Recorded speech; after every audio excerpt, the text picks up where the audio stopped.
20억 년의 역사를 간직한 세계 최대의 불가사의한 땅. 약 4,000년 전부터 인디언들의 혼이 담긴 고향이라 불리는 그랜드 캐니언. 현재도 그랜드 캐니언 인디언 보호구역에는 원주민인 호피족이 곳곳에 거주하고 있습니다. 길이 약 446km, 최대 깊이 약 1.5km로 압도적인 협곡의 웅장함에 누구나 넋을 잃게 만드는 그랜드 캐니언. 그런데 이곳에는 호피족들에게 전설처럼 전해져 오는 비밀스러운 장소가 있다고 합니다. 1908년 고고학자인 킨케이드 박사는 미국 애리조나에 위치한 그랜드 캐니언에 관심이 많아 고고학 조사를 하기 위해 이곳에 자주 방문했습니다. 킨케이드 박사는 미국 국립박물관인 스미스소니언의 후원을 받고 있던 명망 높은 박사였습니다. 그랜드 캐니언을 자주 찾았던 킨케이드 박사는 자연스럽게 원주민인 호피족들과 친분이 쌓이며 그들과 많은 이야기를 나누곤 했습니다. 어느 날 호피족의 주장과 고대 문명에 관한 이야기를 나누던 중 가문 대대로 전해져 오고 있다는 한 이야기를 듣고 깜짝 놀라게 됩니다. 과거 우리의 조상들은 그랜드 캐니언의 지하도시에 살았습니다. 거대한 바위산을 깎아 만든 지하도시는 엄청난 양의 금은보화를 숨겨놓은 고대인들의 보금자리 또는 죽음의 도시라고 표현했습니다. 그리고 덧붙여 그 지하도시는 자신들의 조상이 만든 것이 아닌 그들도 발견한 것이며 아주 오래전에 지어진 것으로 보인다고 했습니다. 마치 여러 문화권에서 전해져 오는 전설과도 같은 이야기에 의아해하면서도 미국의 다른 원주민 부족보다 여러 방면으로 뛰어난 문화를 가지고 있던 호피족이었기에 킨케이드 박사는 놀라워하면서도 그 말에 신뢰감을 느끼게 됩니다. 킨케이드 박사는 그 즉시 호피족들에게 들은 정보를 취합해 지하도시가 있을 법한 장소를 찾아 나서게 됩니다. 배를 타고 콜로라도 강을 따라 탐사하며 주변을 유심히 살펴보던 킨케이드 박사는 강둑 근처에서 지형 지물에 가려져 잘 안 보이던 마치 입구 같은 작은 동굴을 찾게 됩니다. 도착한 곳은 출입 통제 구역으로 그랜드 캐니언 협곡 표면에서 약 450m 아래에 자리를 잡고 있었습니다. 킨케이드 박사는 가까이 다가가 입구 주변으로 난 끌 자국을 발견하고 이곳이 바로 지하도시로 이어지는 입구라는 확신을 강하게 받을 수 있었다고 합니다. 입구를 통해 들어서자 아래로 수킬로미터나 길게 이어진 좁은 길이 이어져 있었습니다. 그렇게 한참을 내려간 뒤에야 드디어 진짜 입구로 보이는 문을 발견할 수 있었다고 합니다. 도시는 암석을 깎아 만든 형태로 중앙에는 큰 공동홀이 있었고 그 중심으로 수십 개의 통로가 바퀴살처럼 뻗어나가고 있었습니다. 각각의 통로 옆으로는 또 다른 방으로 이어지는 문이 있었고 어림잡아 보아도 수백 개에 달하는 방들이 있을 것으로 보였다고 합니다. 킨케이드 박사가 지하도시에 들어서며 가장 놀라워했던 것은 중앙 공동홀로 보이는 곳에 있던 거대한 석상이었다고 합니다. 거대한 석상은 양반다리를 한 채로 앉아 양손에 연꽃이나 백합처럼 보이는 꽃을 들고 있었다. 이곳에 살았던 주민들이 신성시하던 것인지 확신하지는 못하겠지만 이 석상을 본 순간 동양인과 매우 닮았다는 생각이 들었다. 놀랍게도 이 석상은 불교의 부처상과 매우 닮아 있었다. 몇 개의 방을 조사하던 중 한 곳에서 특이한 모양의 도자기가 대량으로 발견되었고 도자기에는 고대 상형 문자로 보이는 그림이 그려져 있기도 했습니다.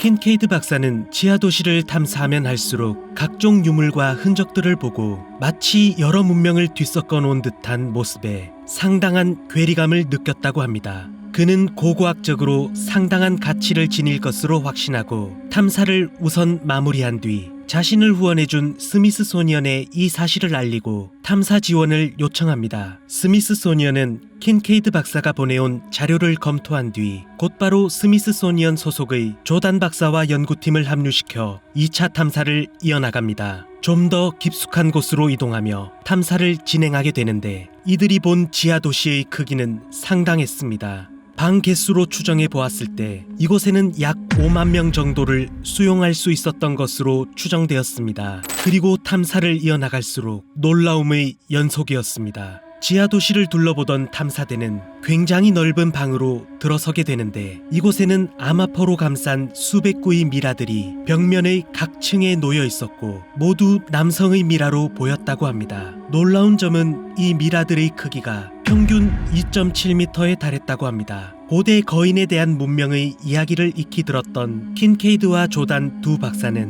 이것이 고대의 거인 문명이라는 확신이 들었다고 합니다. 그리고 또 다른 통로를 따라 들어서자 어느 순간 환기가 되지 않는 통로 끝에 방으로 보이는 곳이 있었다고 합니다.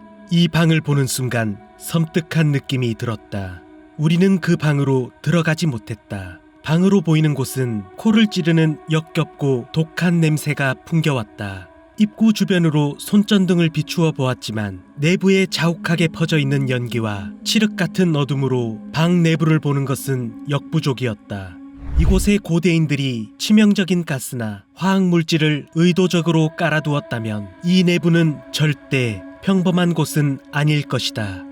이후 그랜드 캐니언에 거대한 지하도시가 있다는 소식이 알려지고 1909년 4월 5일 당시 일간지였던 애리조나 가제트에 실리며 큰 관심을 받았습니다. 하지만 이 기사를 마지막으로 자료를 넘겨받은 상부기관은 어째서인지 지하도시의 입구를 폐쇄하게 됩니다. 그 뒤 그랜드 캐니언의 지하도시에 관한 그 어떠한 정보도 공개되지 않았습니다. 이 소식을 들은 사람들은 대체로 두 가지 의견으로 나뉘었는데, 정부가 지하도시를 은폐하고 있다, 또는 킨케이드가 지하도시를 발견했다는 것 자체가 거짓이다. 혼이 담긴 구라. 응? 의견이 팽배해지며 킨케이드 박사가 직접 이 진실을 밝혀주길 바라고 있었습니다. 하지만 애리조나 가제트에 기사가 실린 이후 킨케이드 박사 또한 어떠한 신문, 뉴스, 심지어 고고학계에서까지 증발하듯 그 흔적이 완전히 사라져 찾아볼 수 없었습니다.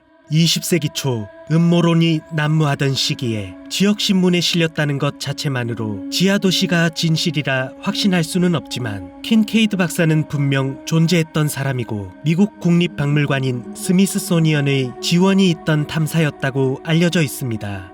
미국의 음모론자였던 존 로즈는 내가 발견한 곳이 지하도시로 이어지는 곳인지 정확히 알 순 없었다. 하지만 이곳을 무장한 군인들이 24시간 지키고 있는 모습은 상당히 이상해 보였다.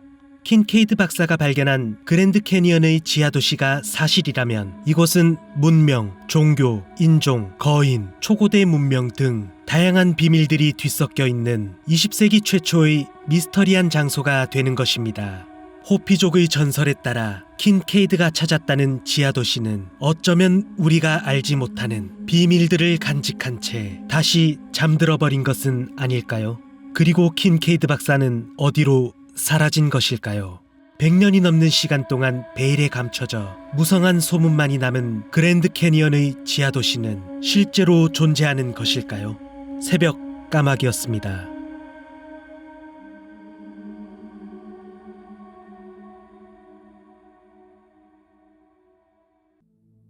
최초 인류의 문명이 시작된 이후 여러 발전된 문명 속에는 공통점이 있습니다. 바로 피라미드와 같은 구조물이 존재한다는 사실입니다. 가장 대표적인 이집트 기자의 피라미드, 마야 문명을 대표하는 치첸이트사의 엘 카스티요, 고구려 장수왕의 무덤으로 추정되는 장군총, 그리고 4대 문명 중 하나인 인더스 문명에 속한 모헨조다로에도 피라미드와 같은 구조물을 볼 수 있습니다. 단순히 돌을 쌓아 올린 것이 아니라 석재 운반 기술, 전문적인 세공 기술을 비롯해 철저한 계산으로 만들어진 구조물들입니다. 그만큼 피라미드와 같은 구조물의 존재는 당시 그 지역에 고도로 발달된 문명이 존재했음을 시사하는 중요한 증거이기도 합니다. 1914년 인도네시아의 자바섬을 방문한 네덜란드의 고고학자 니콜라스 요하네스 크롬은 정글 깊숙한 곳에서 특이한 것을 발견합니다. 산 언덕의 중간지대부터 정상까지 이어진 계단처럼 보이는 구조물을 보게 됩니다. 계단을 오른 그의 눈에 들어온 것은 거대한 직사각형 모양의 암석들이 널브러져 있는 고대의 유적지 같았습니다.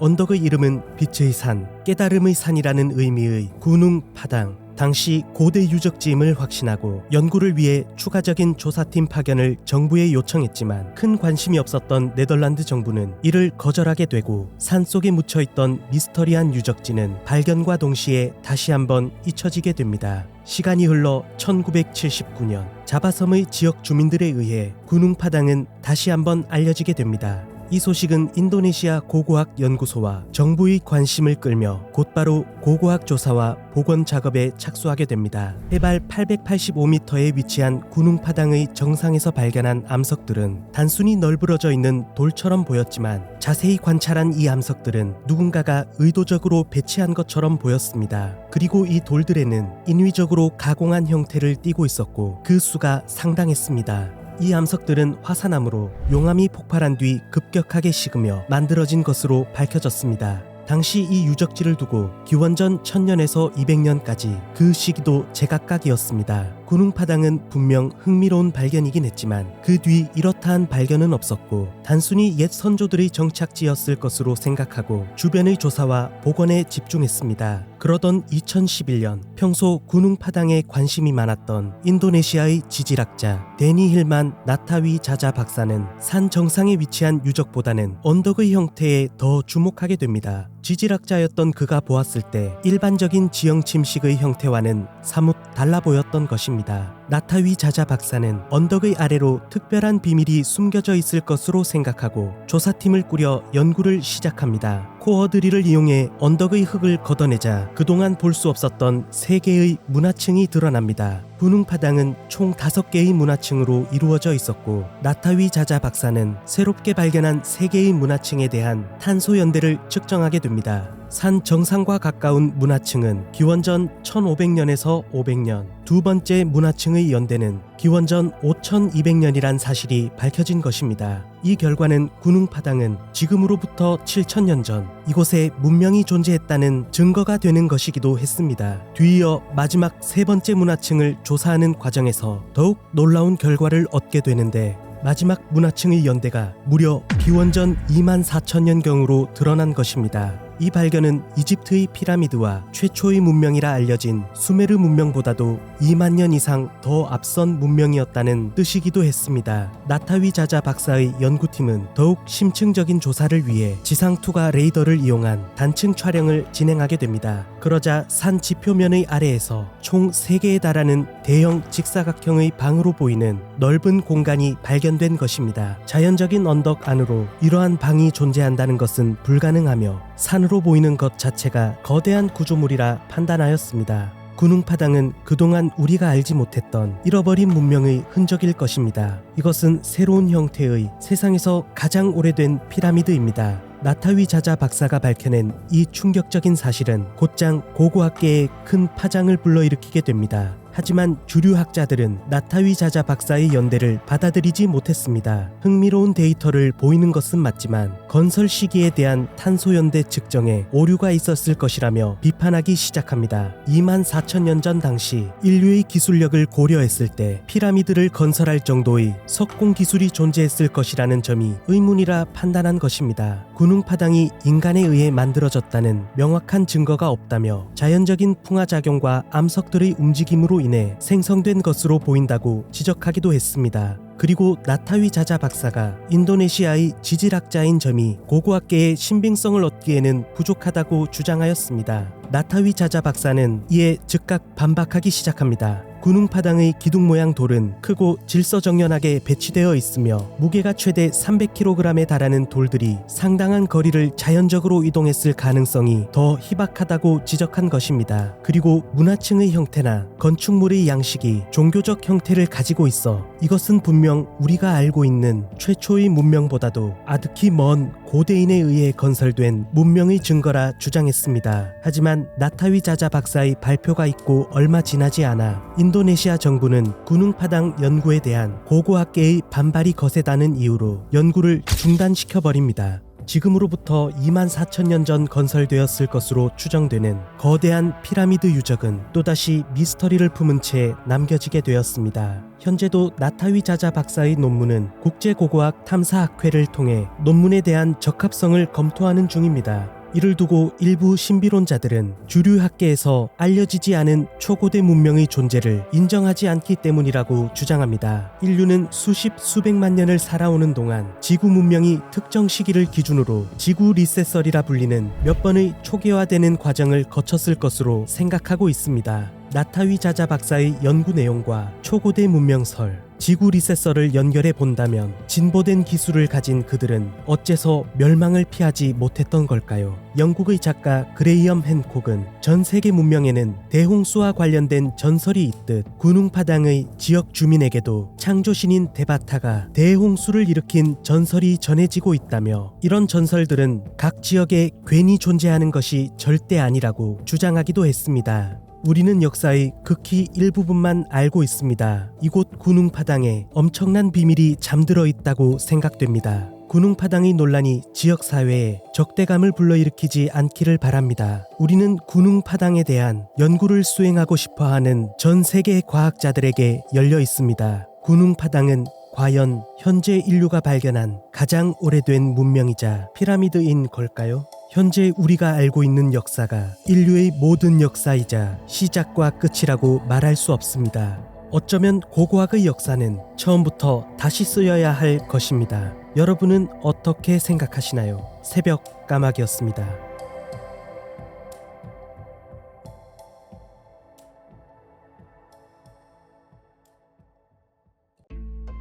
2001년 5월 19일 인도의 과학기술부 장관 무리 마르하르 조시는 캔베이만 해저에 놀라운 고대 문명의 유적을 발견했다고 대중에게 발표합니다. 해양 오염도를 측정하고자 인도 국립해양기술원 연구팀이 수중 음파 탐지기 소나를 이용해 구자라트주 캔베이만 인근 해저를 조사하고 있었습니다. 해저를 스캔하던 연구팀은 수심 40m 부근에서 자연적으로 발생할 수 없는 인위적인 거대한 구조물이 존재한다는 것을 알게 됩니다. 곧바로 당시 인도 고고학의 최고 권위자였던 키카리푸라 랑가나타 라오 박사를 필두로 총 100명으로 이루어진 전문 다이버와 연구원들이 조사에 나섭니다. 얼마 뒤 이곳은 잃어버린 고대의 유적지라는 것이 밝혀집니다. 발견된 지명을 따 캔베이만 유적 또는 드와르카 유적이라 부르며 수중에서 촬영한 유적의 사진을 대중에게 공개하였습니다. 사진에는 수십 개의 구조물과 기둥 등 다양한 고대의 흔적들이 발견되었습니다.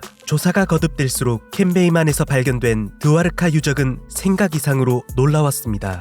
처음 단순한 고대 사원 정도로만 생각했지만 9km에 걸쳐 넓게 퍼진 유적지 전체가 정교하게 만들어진 암석들이 층을 이루고 있었습니다. 그 위로 규칙적인 간격을 유지한 주거시설, 댐의 흔적, 식량 저장고, 공중 목욕탕, 하수도 시설, 그리고 전망대까지 발견되며 이곳은 단순한 사원 정도가 아니라 하나의 문명 사회를 이룬 도시라고 해도 걸맞은 엄청난 유적지라는 사실을 알게 됩니다. 이 외에도 수천 점에 달하는 정교한 조각상, 도자기, 보석 등이 발견되기도 했습니다. 이 중에는 문자가 새겨진 도자기 조각의 일부분과 석판이 발견되기도 했는데, 이것은 당시 이 도시가 문자를 사용할 정도로 문명화된 하나의 사회였다는 것을 보여주는 증거이기도 했습니다. 수중 도시의 전체를 스캔하던 연구팀은 한 가지 특징을 발견하게 됩니다. 이곳은 4대 문명 발상지라 불리는 인더스 문명의 하라파 유적, 모헨조다로와도 굉장히 흡사한 모습을 하고 있었습니다. 배치된 공중 목욕탕, 정비된 도로, 식량 저장고, 주거시설 등 그 생김새의 모양이 상당히 비슷했던 것입니다. 드와르카 유적은 실제로도 인더스 문명의 영향권에 위치해 고대 인더스 문명에서 파생된 도시가 대규모 자연재해와 같은 특정 원인으로 인해 수중으로 가라앉은 것으로 학자들은 추측했습니다.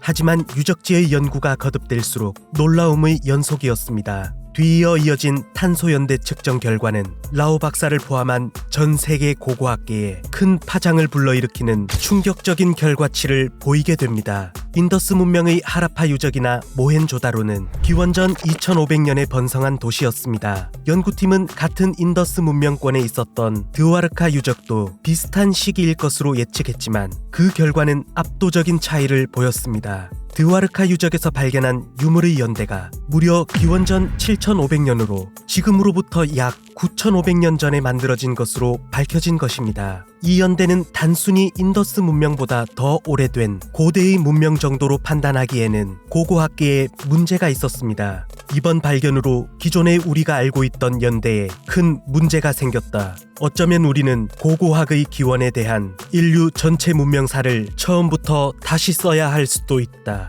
지금까지 학계의 정설로 받아들여지는 인류 역사상 가장 오래된 문명으로 평가받는 메소포타미아의 수메르 문명이 기원전 4500년으로 추정하고 있지만 드와르카 유적에서 발견된 유물을 측정한 탄소 연대의 결과로 볼 때 수메르 문명을 수백 년도 아닌 무려 3000년을 앞서 있었습니다. 델리 대학의 저명한 고고학자 나얀조트 라이리 박사 또한 마하바라타에 등장한 인도 신화 속 잃어버린 문명을 발견한 것 같다며 감탄하기도 했습니다. 이 때문에 일부에서는 혹시 고대 전설의 도시 아틀란티스를 발견한 것이 아니냐는 충격적인 주장이 제기되기도 했습니다. 플라톤의 크리티아스에 기록된 아틀란티스는 지브롤터 해협 인근 위치해 기원전 11,000년까지 거슬러 올라가지만 드와르카 유적은 기원전 7,500년으로 그 시기에 차이가 있습니다. 하지만 이들은 크리티아스 문헌에 기록된 아틀란티스는 전부 추정일 뿐 실제 아틀란티스가 번성하고 멸망한 시기와 위치는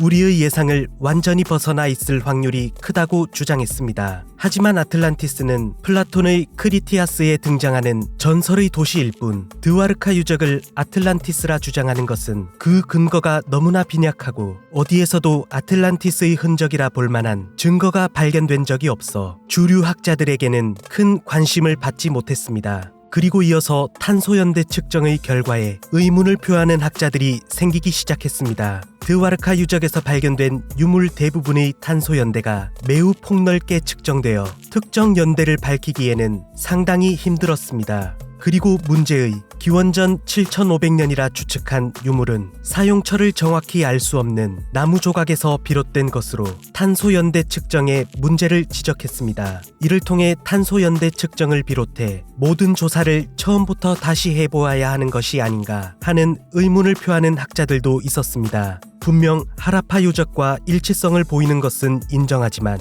기원전 7,500년까지 거슬러 올라가는 것은 지나친 비약이라 주장하며 현재 주류 학계에 이 가설은 아직 받아들여지지 않고 있습니다. 2004년 1월에 진행한 지질 조사를 마지막으로 드와르카 유적 자체의 연구는 현재 따로 진행되지 않고 있습니다. 인류의 모든 문명사를 처음부터 나열해 볼 수 있다면 우리가 알고 있는 상식과 전혀 다를 수 있다. 당연하게도 아직 발견하지 못한 수중도시와 같은 지역이 여전히 존재할 것이고 그 연대는 우리의 상상을 초월할 것이다. 캔베이만에서 발견된 수중도시 드와르카 유적은 과연 고고학계를 뒤흔들 인류 최초의 문명이었을까요? 혹시 전설로만 전해지던 아틀란티스의 잔재는 또 아니었을까요? 여러분은 어떻게 생각하시나요? 새벽 까마귀였습니다.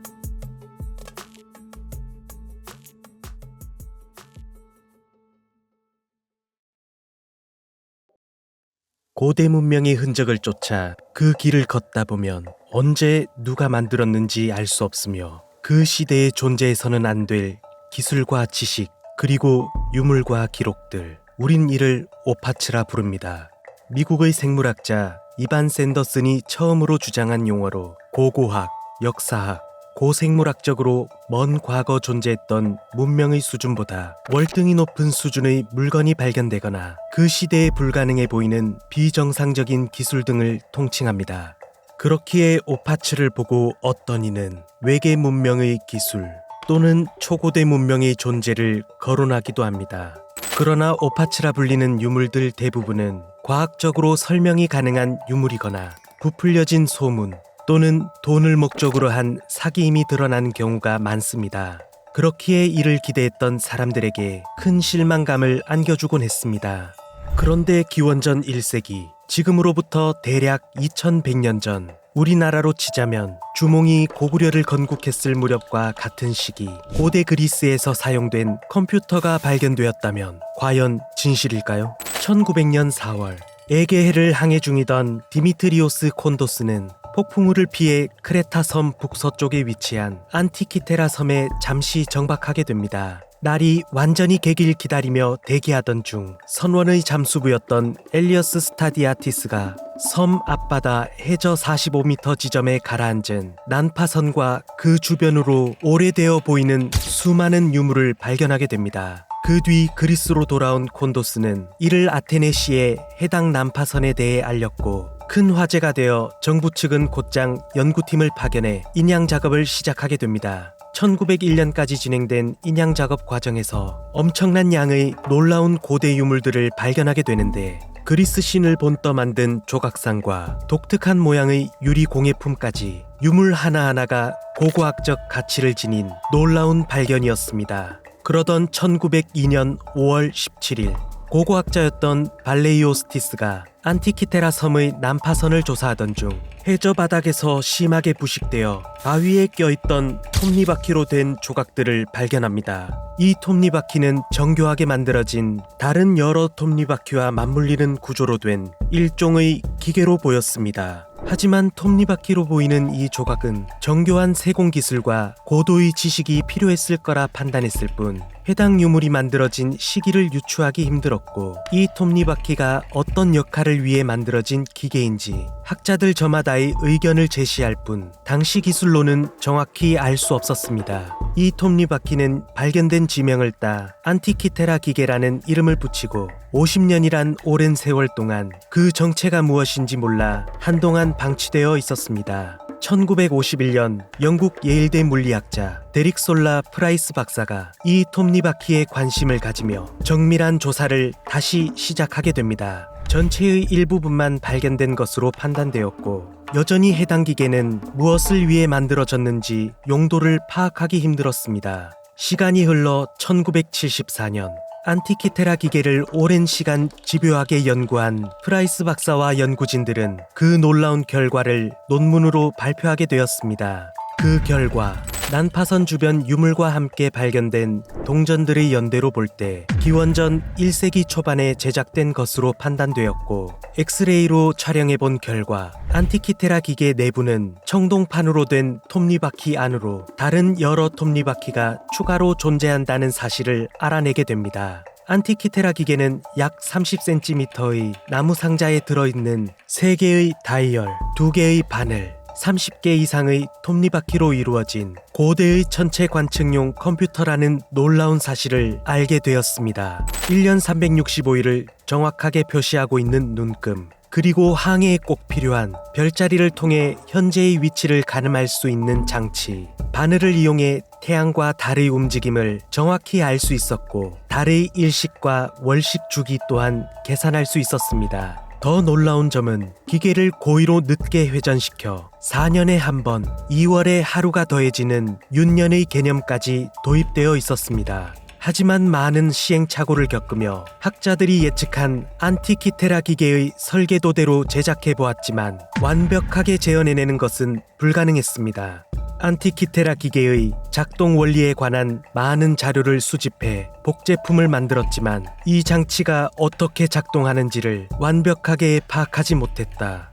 2021년 3월 12일 안티키테라 기계의 비밀을 파헤치기 위해 연구를 지속하던 UCL 유니버시티 컬리지 런던의 연구진은 부분적으로나마 이 수수께끼를 풀었고 해답이 맞는지를 확인하기 위해 톱니바퀴 등 부품을 복원하는 작업에 착수했다고 알려옵니다. 120여 년 전 처음 안티키테라 기계가 발견되고 연구가 지속되며 기계 속에 담겨있는 비밀은 끝이 없는 듯 보였습니다. 해와 달뿐만 아니라 지구 주변, 수성, 금성, 화성, 목성, 토성의 위치와 움직임도 완벽하게 예측하고 있었습니다. 고대 그리스인들의 천문 지식은 우리가 상상하는 것 이상으로 수십 수백 년을 앞서 있었습니다.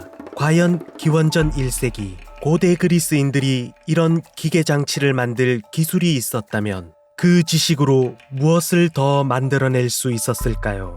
안티키테라 기계와 비슷한 장치를 발견하는 등의 사례가 없다는 점은 정말로 이상한 일이다. 만일 고대 그리스인들이 안티키테라 기계를 만들 수 있는 기술을 가졌다면 왜 이를 시계와 같은 다른 장치를 고안하는 데까지 확장하지 않았는가? 그리고 어째서 안티키테라 기계와 같은 세기를 뛰어넘는 고대의 지식과 기술은 후대에 알려지지 못했던 걸까요?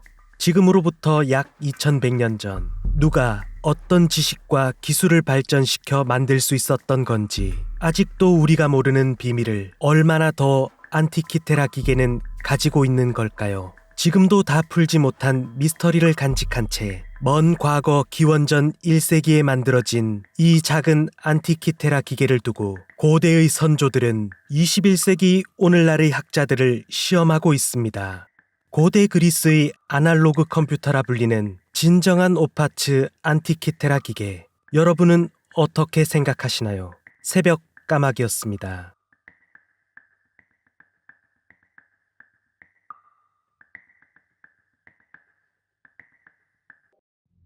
지구의 최남단, 인류가 정복하지 못한 마지막 남은 미지의 대륙 남극. 우리에게 알려진 남극은 극히 일부분으로 표면 98%의 얼음 아래로 드러나지 않은 장소가 대부분인 미지의 영역입니다. 그렇기에 남극에서 발견되는 것 하나하나가 모두 새롭고 신비로울 수밖에 없습니다.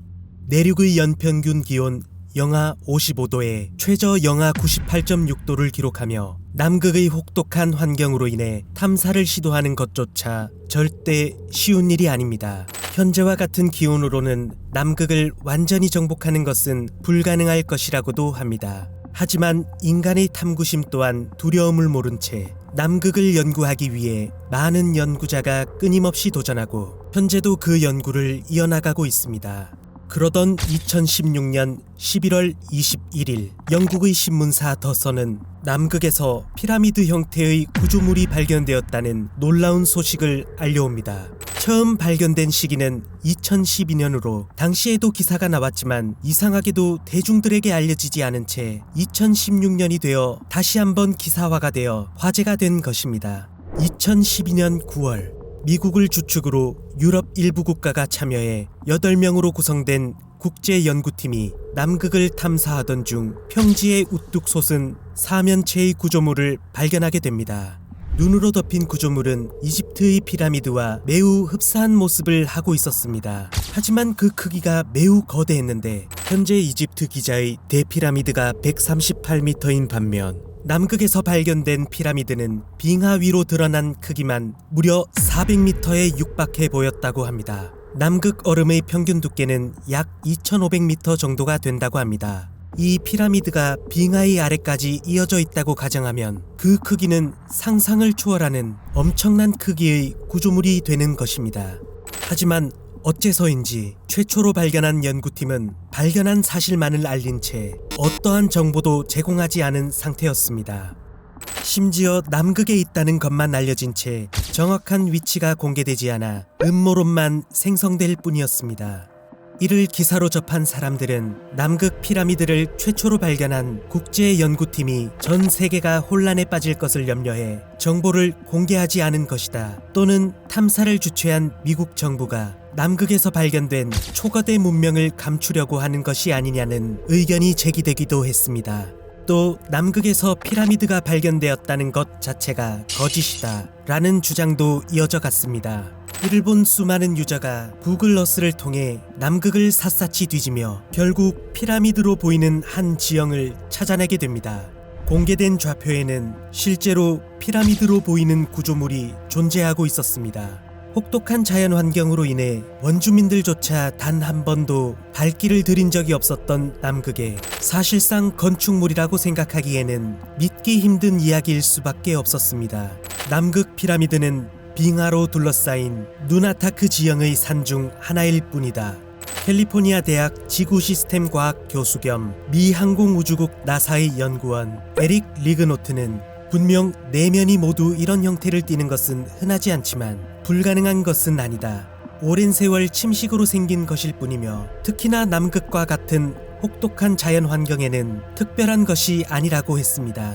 그는 날씨의 변화가 심한 지형에 뾰족한 산봉우리를 예로 들며 이런 피라미드와 같은 현상이 생길 수 있다고 주장했습니다. 하지만 이런 누나타크 지형은 험준한 산맥에 자리 잡고 있지만 반면에 남극 피라미드는 홀로 평평한 지형에 우뚝 솟아 있었습니다. 그리고 자연적인 침식으로 보기에는 사면체의 구분이 다른 누나타크 지형에 비해 너무나도 뚜렷하게 보인다는 것을 확인할 수 있습니다. 그렇기에 남극 피라미드는 UFO, 외계인의 기지가 아니냐는 음모론까지 나오게 됩니다. 전 세계에 있는 피라미드는 각자의 모양, 크기는 다르지만 한 가지 공통점을 가지고 있습니다. 바로 문명이 존재했다는 사실입니다.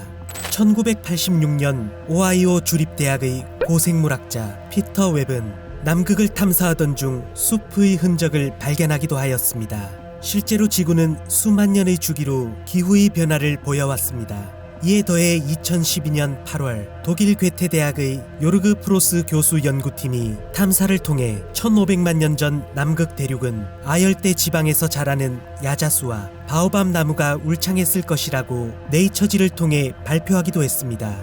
그리고 남극을 탐사했던 연구자들은 에오세의 초기 남극 대륙은 평균 기온이 섭씨 16도인 비교적 지금과는 다른 따뜻한 기후였다고 밝혀내기도 했습니다. 이를 토대로 일부 학자들은 먼 과거 남극에는 문명이 존재했을 것이라고 주장하는 사람들이 등장합니다. 300만 년 전 인류의 조상이라 추정되는 오스트랄로피테쿠스가 이제 막 등장했을 시기라고 하는데, 남극 피라미드를 문명의 흔적으로 본다면 그보다 더 먼 과거로 거슬러 올라가 우리가 알고 있는 현생 인류의 기원과는 전혀 다른 초거대 문명에 의해 건설된 흔적이라 주장하게 되는 것입니다. 분명 남극 피라미드가 건축물이라면 기본적인 사회가 형성되고 고도의 설계 지식과 발달된 가공 도구 또한 필요로 했을 것입니다. 정말 우리가 모르는 초거대 문명이라도 존재했던 걸까요?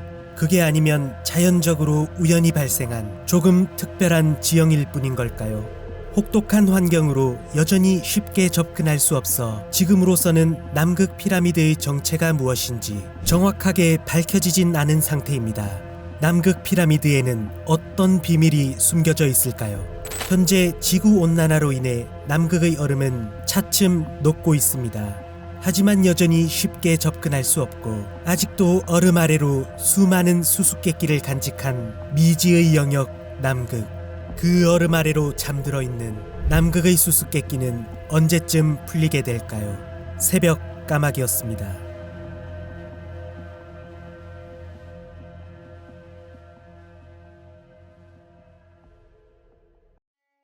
지구는 리셋되었다.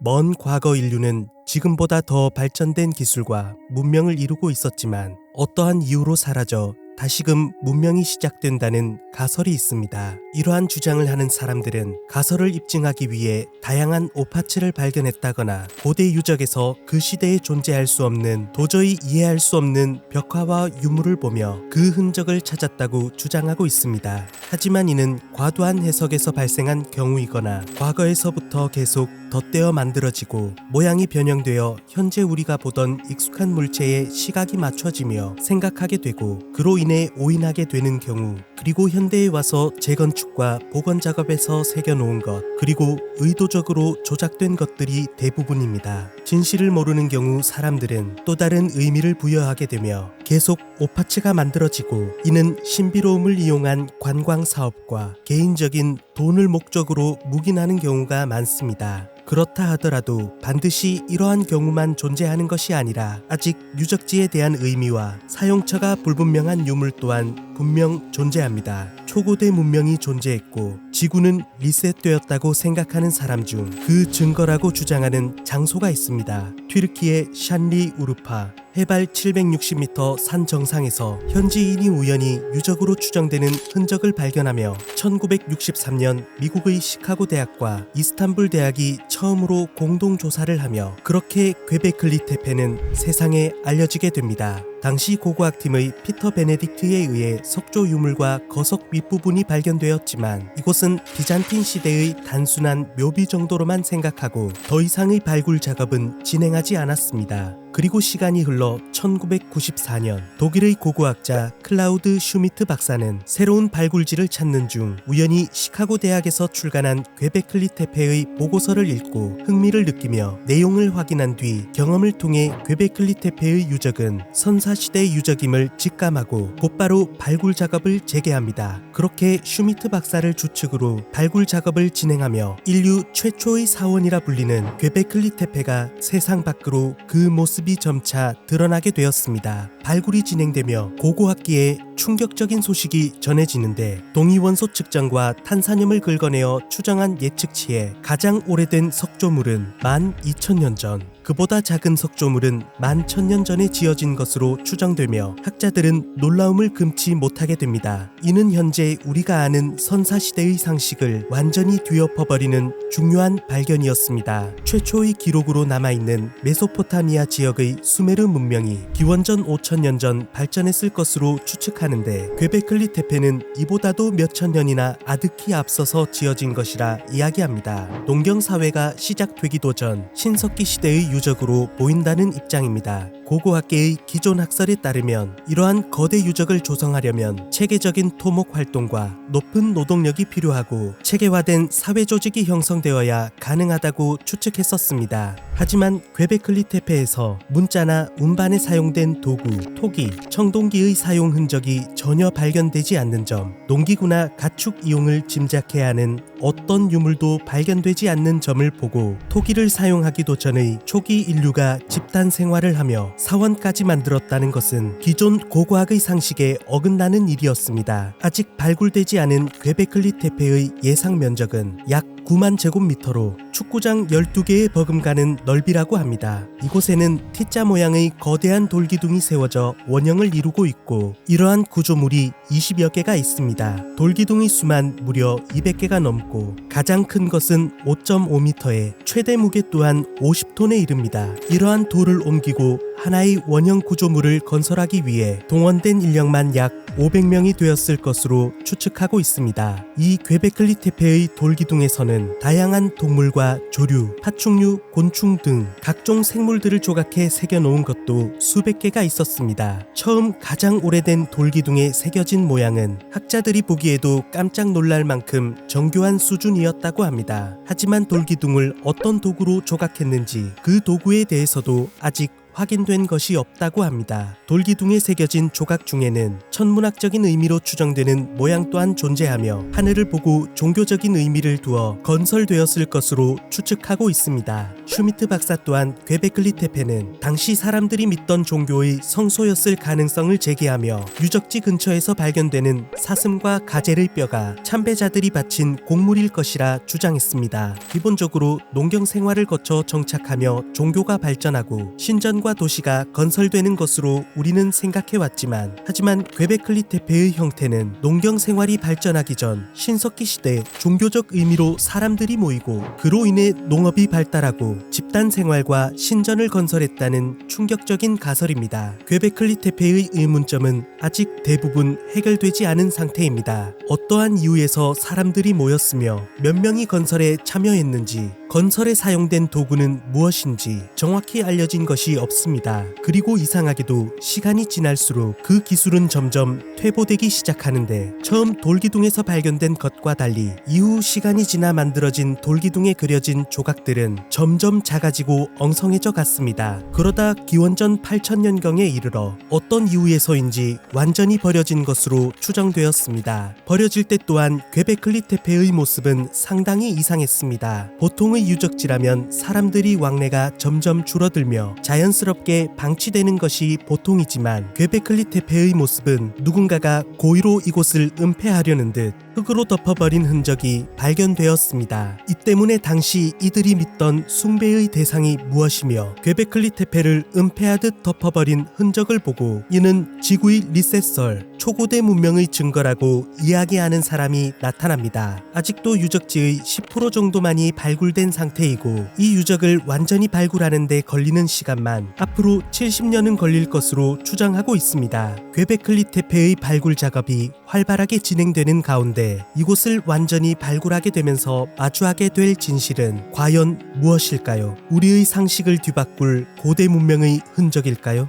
아니면 먼 고대에 발전한 초고대 문명에서 지구가 리셋되어 처음 자연 상태로 돌아가 현재의 문명을 재건했다는 그 흔적을 마주하게 될까요? 여러분은 어떻게 생각하시나요? 새벽 까마귀였습니다.